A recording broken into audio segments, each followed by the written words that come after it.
विदुर जी बोले बिल्कुल ना समझे, हम लोग एकदम समझदारी नहीं है, और ये तो ये बहुत ही भोली है, अब छिलका ही खिला दिया आपको तो लड्डू खाओ ना।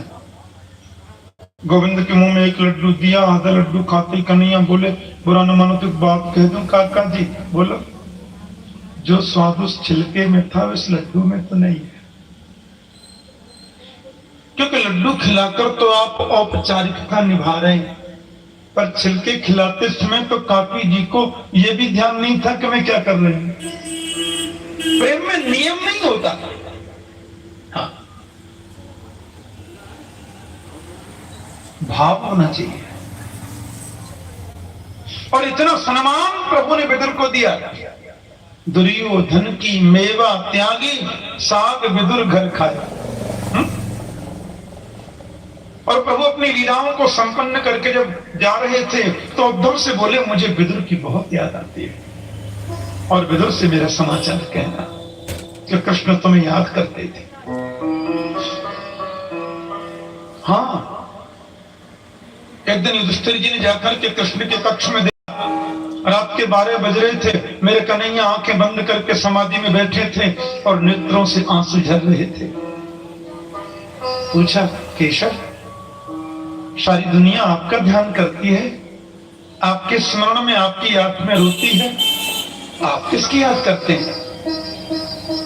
गोविंद बोले बिल्कुल इसी समय पितामह भीष्म मेरे ध्यान में बैठे हैं, और जैसे भक्त मेरी याद करता है ना, वैसे मैं भी भक्त की याद करता हूं।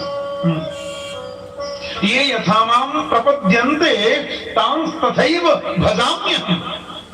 जैसे भक्त मेरा भजन करता है वैसे मैं भी उनका भजन करता हूं। तुम पुकार कर तो देखो। ढूंढते ढूंढते उद्धव जी आए। भगवान के जाने के बाद श्रीधाम वृंदावन में कलकल न्यादिनी यमुना के तट पर विदुर जी उद्धव को मिल गए। विदुर जी हस्तिनापुर में भगवान के सुधाम गमन की बात बताकर लौट ही रहे थे, ये वृंदावन में मिल गए। अब संसार के लोग जब दो मिलते हैं तो बातें दुनिया भर की करते हैं, भक्त जब दो मिलते हैं तो बातें तो परमात्मा की होती है। गले से गले मिले और दोनों का कंठ अवरुद्ध हो गया, दोनों के नेत्रों से प्रेम के पनारे निकल पड़े। वो भी रो रहे हैं और वो भी रो रहे हैं। वो कहते हैं आप बड़े भाग्यवान हो, तुम्हें प्रभु ने मित्र का दर्जा दिया, तुम्हें गोविंद ने अंतिम उपदेश किया। बोले भाग्यवान मैं नहीं, विदुर भाग्यवान तो आप हो, जिसकी याद मेरा गोविंद स्वयं करता है।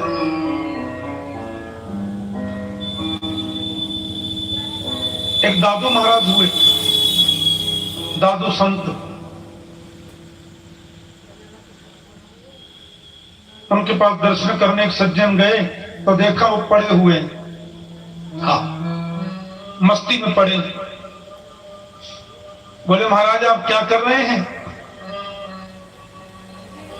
बोले करना क्या? बोले मैं रोज आता हूँ आपके यहाँ पड़ा हुआ देखता हूँ, आप कभी माला नहीं जपते, कभी भजन नहीं करते, कभी कीर्तन नहीं करते, काहे के महात्मा? दादू जी बोले कि माला जपहिन कर जपहिन, माला जपहिन कर जपहिन, जिहुआ जपहिन राम, मेरा सुमिरन हरि करे, मैं पावा विश्राम। माला छूट गई, भजन छूट गया, अब तो मेरा सुमिरन गोविंद करते हैं और मैं आराम फरमाता हूं। बोलो जय श्री कृष्ण। मेरा सुमिरन हरि करे, मैं पावा विश्राम।